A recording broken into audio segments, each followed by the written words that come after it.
pretty far. All right, so we did, all right, so let's go over them again.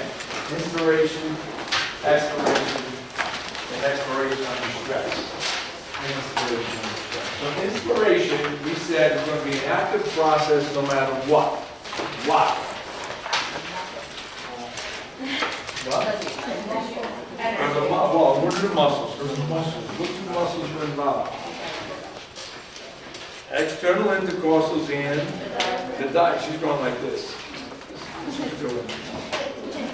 And the diaphragm, well, that's don't help on a test, because there's no image on the test. I do this with the hand. So the diaphragm and external intercostals always have to contract for you to breathe in.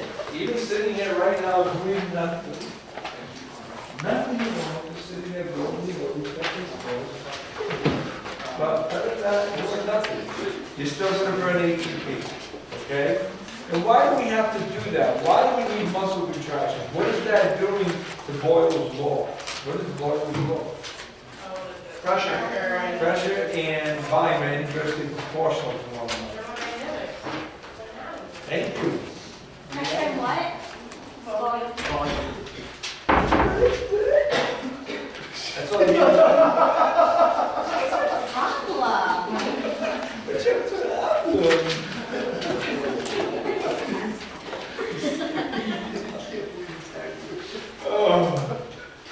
Did David explain what it is, Boyle's law? Inversely proportional. So that means as volume goes up, pressure goes down. Volume goes down, pressure goes up. So we base everything on atmospheric pressure, which we said was 760 millimeters of mercury, which is going to play a big interest in you next semester in phys. Well, what we're going to do is we're going to lower that. So we increase the rib cage size by contracting muscles. We contract external intercostals, pulls the ribs up. Diaphragm contracts, flattens, it goes down. Now your chest cavity is increased. Pressure drops. 757. Air goes in. Place at 756. 757. It changes by 3 degrees in each direction. We don't need to know that. No, you don't need to know, but David has to be a picky one. Hey, it's useful for diving. He's so mean. It's what? Boyle's law is very useful for diving. Because of it. Big problems if you don't pay attention to it. We could use atmospheres. Yeah. Most divers will tell you about it. It changes a lot. You start going down. Can't just fly up. It's at certain levels of the body fat.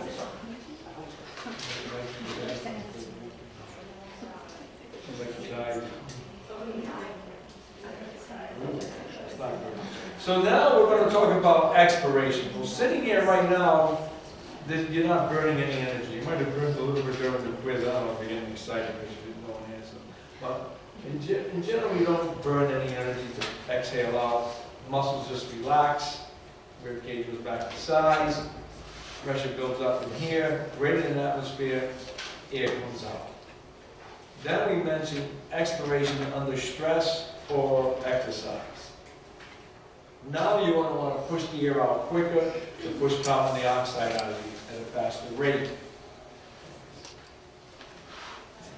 And tough between David and him. It's like, wow. Okay. So what's going to happen here is the internal intercostals and innermost intercostals will contract and yank the rib cage down. The rectus abdominis will push up, increase into downward pressure, to push up into the diaphragm to push the air out at a fast rate. Now you're burning energy. So when you take expiration under stress or exercise, it's an active process. An active process means we have to use ATP to make it happen. That's what we mean by an active process, okay? So that's the main things about breathing. Then we get into the respiratory centers. Yeah. So we got respiratory centers in the brain. The respiratory centers sit in the brainstem. They don't sit in the lungs. I heard a student a couple of semesters ago was arguing with Dr. Tarver, respiratory centers are in the lung now. They're in the brain. The lung is where you have the exchange taking place. And depending on what we're going to be doing with it is what we're going to be stimulating. Okay, so your external intercostal diaphragm, this is the in. This picture is represented to take the air in. This end is constantly doing that to make this process happen. Okay, so it's showing you how it's doing it. So you have autonomic control of your phrenic to breathe in. Even though you can control it yourself, you can hold your breath, you can speed your breath up if you want to, breathe fast, breathe slower, you can kind of play with it, but you don't have total control. Because hold your breath. But you have amateur. You have to concentrate on it. But the problem is nothing to see. No, it's that guy, the guy in there, I love it, so it's there, I love it. Yeah. But he's taught himself to concentrate. You're talking constantly breathe, body can't breathe on his own if he goes to sleep, he'll die. Yeah, but while he's awake. He didn't He help has himself. full control. He has full control, because he's just using motor form, but that's still not the same thing. You don't have full control. Full control means it won't do anything when you're sleeping, right? And then you'll die. So you need autonomic control. The respiratory system is totally an autonomic system. You have no control over your diaphragm. And you have no control over the respiratory centers of your brain. It's totally autonomic. You think you do, but you don't. Just like your heart, you don't have any control over that either. You can slow it down, you can speed it up by resting, but you have no control over it. You can't make it stop. Okay, so autonomically, we need the medulla, the medulla to control this, because if you don't, you're going to die. So this is why any damage to the brainstem, person dies. Severe injury to the brainstem is worse than severe injury to the upper brain, because you're going to die instantly. Brainstem injury. Okay, so a blow to the back of the head and the occipital region causes a lot of damage compared to the frontal region. So depending on trauma, that's how they know, how severe something is. Now, there's different diseases. We talked about type 2 alveolar the other day. Type 1 and type 2. Type 1 is for gas exchange. Type 2 is for lower tissue resistance and maintain the shape of the wall.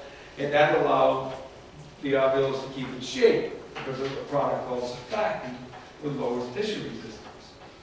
And we said if you didn't have surfactant when you were newborn, you had respiratory distress syndrome. Did we not say that? Yes. All right. And then in the adult version is acute respiratory distress syndrome. There's no cure for it other than lung transplant. That's a death sentence thrown out. Now what we want to do here is compare asthma to obstructive diseases. Asthma is known as a restrictive disease. You're going to learn that in physiology. It's known as a restrictive disease because it's restricting the airways, not totally obstructing them. So the bronchioles will restrict down because of some type of an allergen irritating. Okay, so it's not chronic damage. So you have partial restriction, which can be treatable with corticosteroids to open it right up.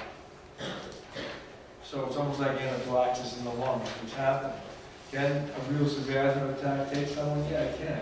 Because if the anaphylaxis starts getting under control, histamine reaction, the person could suffocate with that.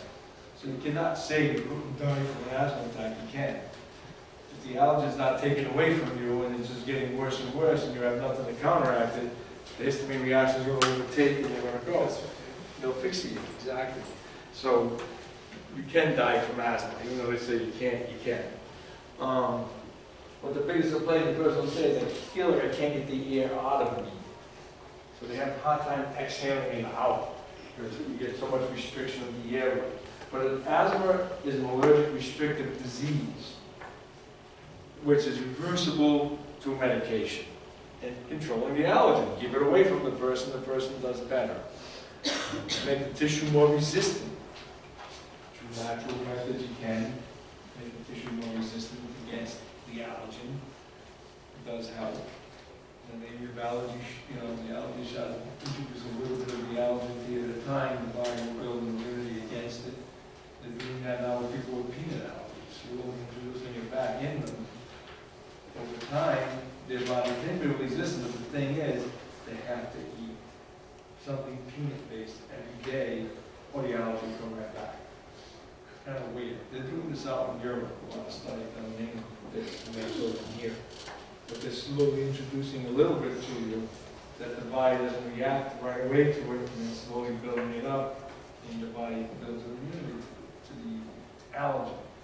They found that like children that are never don't Right. eat butter for a long time. Right. They start developing Yes, But you can also have a child, right, that has an allergic response. Right, some do, right, but they're usually under the age of a year and a half, they usually don't have the response yet, it's too early to tell. You know, you can't diagnose a child with asthma in a year and a half. It's like a false diagnosis to do that. Because you don't know yet. The body's, their targeting system isn't working 100% yet to know is it really asthma. So about 2.5, 3 is really need to diagnose. You know, unless genetically see it by genetic testing. But that I'm not aware of at this point in time. But we'll be ready to. So, I mean, that's eventually what it will come to someday, is the genome of people, and we know, you're going to be born at 50. Yeah, the bad thing with that, though, is that health insurance rates start basing off that, your health insurance rates are going to go through the roof on people. But, so, back to this, now when you get to the obstructive diseases, this is chronic damage to the lungs. Most of them usually do the smoking. You know, you get chronic bronchitis being around chemicals all the time, or smoking, anything that's constantly irritating the bronchioles where you get scarring and damage to them. So they won't dilate anymore. They'll thicken and slowly start constricting. So it becomes a permanent chronic bronchospasm. It doesn't go away. Or they treat with steroids. That's the magic drug they use for everything. Or with steroids. Trying to get rid of them, lace with a little mold spores and just let it go in there and then get rid of the person. Like they did with the injections into the back. Population control. Population control. Emphysema is different. Emphysema is at the alveoli being damaged. And instead of these things having the ability to be resistant and bounce back like a rubber ball, they just start sagging. Something else, they just start to sag. Over the course of time. Over the course of time, they sag. Visceral ptosis, right? So they'll just lose their elasticity.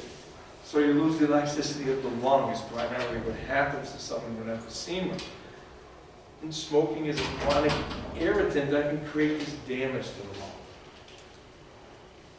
So eventually you come down with the disease, chronic obstructive pulmonary disease. So these two, chronic bronchitis, emphysema would be obstructive disease, asthma is considered a restricted disease. And keep this in your computer brain somewhere for when you get into physiology lab and you're doing the physio pack there, and physio extra, and you're doing that lab, it's going to ask you these questions. So just remember that stuff. It gives you a little insight that you can get to the lab quicker that day, and not be taught you. So what is the difference with someone with, before we go to, just looking at normal, this is normal alveoli. A lot of exchange can take place. There's emphysemic change. Overdilated, they don't constrict back, lost their shape. So there's a lot of damage. There's not much exchange of gas anywhere. You probably got 2 to 3 of them that can do it, but here all of them can do it. So there is a lot of damage that takes place. This is showing the tumor in the lung, and they took it out. Nice healthy lung, beautiful. Like corned beef. I don't know whether I eat lung or whatever desire to eat a lung. But what is like when they talk about coal miner's lung, or black lung, or asbestos lung, mesothelioma derived from? What is that? That's known as a pneumoconiosis. So what is the difference of that versus cigarette smoking? In this case, what? The sacs become clogged. Right, the sacs literally become filled with the product, and it becomes like a dense mass in there, which in turn can become mesothelioma. And you know what it is? That just hits tissue that derived out of the mesoderm. So that's why it's such a bad malignancy, because it'll follow and where the mesoderm can be, it can go. And if you crawl right through the circular floor, you have periods of dollars. Are you not a victim of? Better call salt. What? Better call salt. Yeah.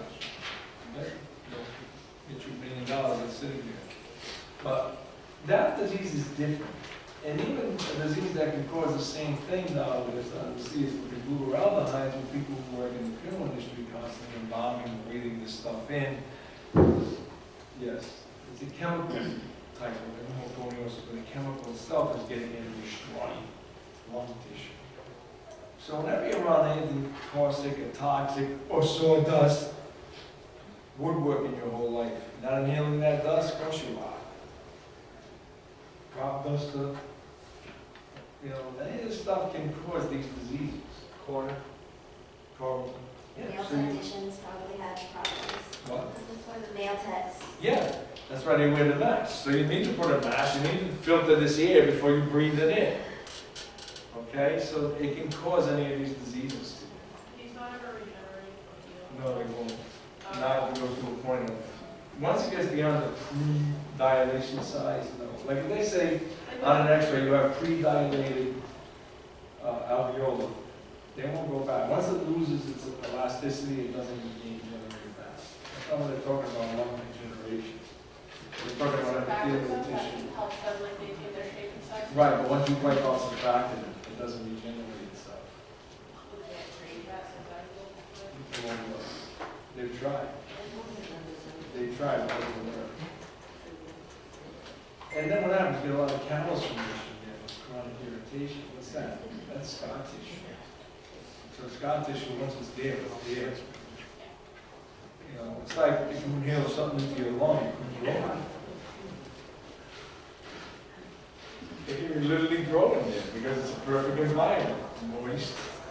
You know, like a fung would love to grow in your lung. It's moist, it's dark, it's warm.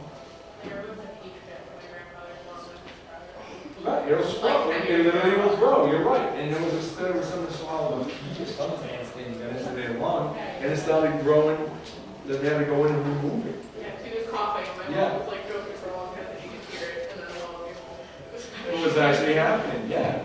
So if a seed or something got down into your lung, it would grow. That happened to Grey's Anatomy. Did it really? It was, I didn't see it. it was a I missed that episode. different Okay. All the episodes there, who's having an affair with this one and that one. But the It's like a medicine medical is case of actually our lives. wonderful. Just, It's amazing. It's Yeah. amazing. All right, so where do we go from here? From an indigenized cancerous lung, now they have that new drug out, that's genetic-based drug to help your immune system fight off non-small cell carcinoma, not small cell, the non-small cell variety. So the small cell carcinoma is still very deadly. They used to be known as oops cell carcinoma, like called small cell. And even when I was in school, it was deadly. To this day, it's still deadly. Chemo doesn't work on it. Surgical excision, they think they get it until it sees itself and grows more into the lung and keeps growing until it just destroys the lungs. But this newer therapy they're using now, as you can see the commercial, that's a big advancement in it. Because they're not using chemo anymore. They're using this to treat you. But the only danger when we play with the immune system, the biggest danger is it starts reacting against everything in the body and wipes it out. But I'd rather take that chance than pour chemotherapy into my body if I had a choice. Because that's not the way to go. You know, as Dr. Agar says, and there's other three big cancers that came out of Dana-Farber and Texas Hospital, it's big breast cancer research. We're treating it totally wrong. Target it, cut it, and chemo is not the way to treat the disease. That's why our success rate stinks for long-term survival. Long-term survival, we genetically remap it, let the body fight it, and then stem cells can grow a new one. And the person will find some of it. So that's what you'll discuss someday. So we'll read about you in the books someday. So now we're going to go into our friend, the diaphragm. Well, when you look at the diaphragm, it's kind of like the border between the thoracic cavity and the abdominal cavity. It separates the two cavities. It's made of skeletal muscle, and like we were saying earlier in our discussion, we do have some control over it, but it's gonna have autonomic reaction to it, or you would die. Because you have to stay awake all night, so you breathe. So you do have some control, learn to control to slow your respiration rate down. You can do that, speed it up if you have to, you know, but also autonomically, that'll do it on its own anyway between the parasympathetic and sympathetic systems. It work that way anyways, yes. So how does it work when people like meditate and stuff and they breathe slowly? Well, yeah, So you they're do more have that aware. control. I mean, what are they doing? They're stimulating deep into their parasympathetic system. That's all they're doing. But it has a lot to do with the vagus nerve, right? Totally to do with the vagus nerve and for the respiratory centers, also not just the vagus playing with the vagus is going to play more with constricting and dilating the bronchi. What's going to affect the diaphragm is the phrenic, not the vagus. So it's going to stimulate what they call nicotinic receptors in it to slow down the rate. And that's going to happen through the pause and the food. So what about like when you have hiccups? Because that's just a muscle spasm. They don't know what it is.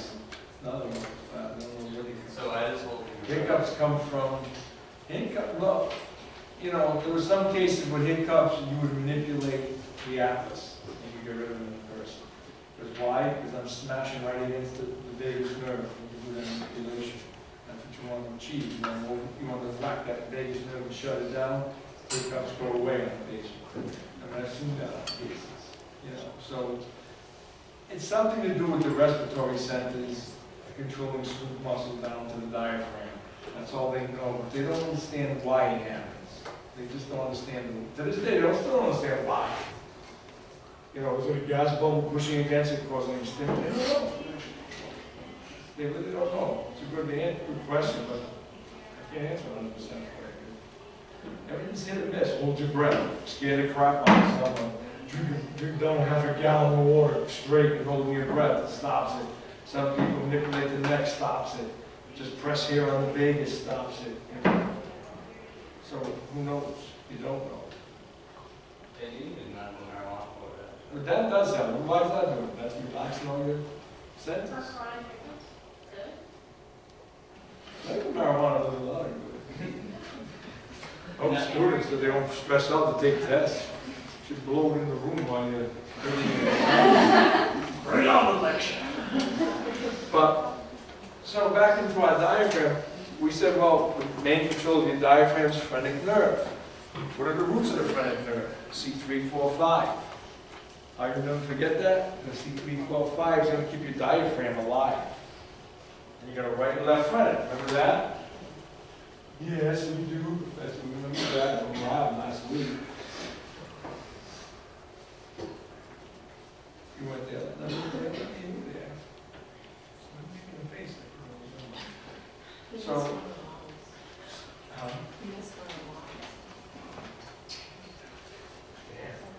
screwed up. Looking at it now, straightforward, we can see it's not even across. So, at mid-inhalation,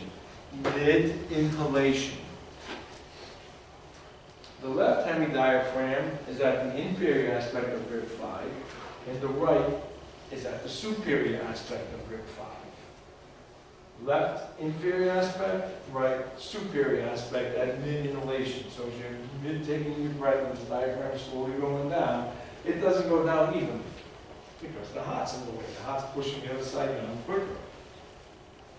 So remember, when the diaphragm contracts, it's going to contract against itself. So, knowing that, we have, its insertion is a central tendon. It inserts into itself. So when it contracts, it'll flatten. We want it to do that because we want to increase what? Volume in the chest cavity to get air in. Its origin is the xiphoid, costal cartilage, ribs, and L1, 2, and 3 in the back. So you can see it starts high in the front and works its way down deeper into the back. Right? Right. And it is skeletal muscle. It's not smooth muscle, it's skeletal. So it's a really good skeletal muscle because it kind of really doesn't fatigue out. Think about it. it's moving at least 16 to 20 times per minute. Day after day. Since you were born. You die, you breathe an average of 16 to 20 breaths a minute. So it's a good thing it doesn't get tired, like, or go into tetany. It'd be a nasty thing to happen if you put your diaphragm into tetany. Overstimulate the phrenic nerves and throw it into tetany. It would just be, the person would be doing too good, right? Is that what happens when you have ALS? You don't go into tetany, you just become, you lose control. It's like MS. You don't go into tetany. Tetany has to be induced by, a bacteria can induce it into you, or we can introduce it to you by electrically stimulating the muscle. But the muscle cannot put itself in tetany. So when people died of tetanus, they went in, they literally into this position, like being electrocuted. Electrocution, that's what it does to you. It's always going into deep tetany till you die. So the heart just blows out and off you go in the electric chair. What a wonderful way to go. Probably. Sorry, you said it's a skeletal muscle? It is skeletal muscle. And it's got a, think about it, it's got a spinal nerve ending, which has autonomic function within it. So by like exercising your cardio, you strength of this muscle, can it be improved? Yeah, it gets stronger. And why does it not hurt and go in spasm when you run if you get in shape? So it does get stronger. I mean, when you're big, it's different. It just increases its ability to, cellular respiration by taking on more mitochondria. Oh, right. Right, you don't want to get thinking with bigger. Look at my diaphragm. Big diaphragm goes up. No, we don't want this big, thick, floppy muscle. No, it's thin muscle that's not designed to do that. It's designed to increase its aerobic ability. And you have certain skeletal muscles that will increase aerobic ability over hypertrophy ability. That's what you want there. Okay? So, looking at this, so we know its origin now, we know its insertion, we know its function, and we know its innervation. A few other things to know is we have foramen passing through it. And if you look at that first foramen, what's its name? Foramen for inferior vena cava. Okay, so we have this inferior vena cava foramen. And what's going to pass through it? Inferior vena cava and right. Any guesses? Adrenal? Lung? Yeah, right lung. And phrenic. Oh, yeah. And this will happen at the level of T8 from the back. Then we have, what's the next one? Foramen for esophagus. Right? Foramen. And what goes through it? Esophagus. That's a brainstorm, right, to figure that out. And right and left vagus, because they have to get down to the GI tract. And this happens about the level of T10. And the last foramen is aorta, right? And what do you think goes through this? Aorta. Aorta and a zygos vein.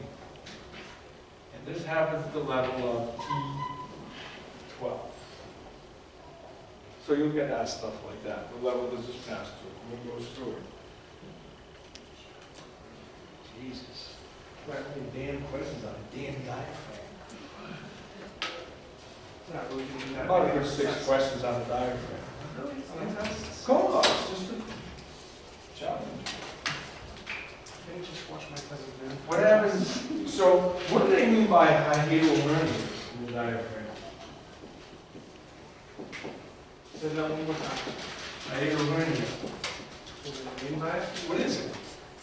It's breaking through muscle through the diaphragm. well, not muscle will herniate in every part. What goes through it? The funnels of the stomach pushes out. Pushes up through the diaphragm. So somewhere in here, your stomach will push through it, and you got a hernia. So that's how you do hernia. There's different grades by how far the stomach pushes up. And people get a lot of reflux and GERD. So reflux disease is related to that, to hiatal hernia. Hiatal hernia is very common in athletes. People have done a lot of exercise and work where you have a lot of intra-abdominal pressure buildup. Will push too much pressure up against the diaphragm. Power lifters, things like that, will get it. You know, it's not uncommon for them to get it. So it doesn't mean the person's out of shape. Sometimes too much of the shape could create it because of too much pressure pushing against the diaphragm just gives into it. So hiatal hernia is, you know, overall smart way to handle them is just don't eat big food, you know, don't eat one big gorgeous meal, eat small little meals in a day. And don't eat at night and roll it out. Don't eat and roll it out within a 2-hour time frame, or it's going to regurgitate up. If the person laying on their left side, so the stomach stays below the esophagus, or increase the head of the bed by 2 to 3 inches so their body's up, so they don't regurgitate back up. That's how you treat it that way. But you don't want to have a big, nice fatty meal and go lay down in bed, no, because everything's going to come up in that person when they're trying to sleep. And you're going to choke. So that's what hiatal hernias are. Who's ever heard the term diastasis recti? So what is it again? Diastasis recti. Who knows of anybody that a big beer drinker, like in their 50s, they have the big beer belly, not a big solid one, like a rock, and it had when they lean forward, like a bulge pushes out of it, right about here. Like, that's known as diastasis. So what's happened is the rectus abdominis muscle has literally ruptured itself in the middle where it meets, and it's tended to sheet, and the organs push through, and that's known as diastasis recti. Is it not a lot now? Just make the person lose weight and the thing will kind of resolve itself. But when the rectus abdominis is involved with that. Alrighty then. So, you know you guys don't have lab Friday, so you've got to get in the lab to look at the GI tract this week. Try to get in there tomorrow, or today I have lab at 11:30, or tomorrow at 9. Or tomorrow at 4. Yeah, that's 4 o'clock. Try to get in. Just get a look, okay? Because then I'm open to mix with when you're in there, you can look at stuff that was on the streets, okay? But don't blow it off, or don't go it all. That's the other thing.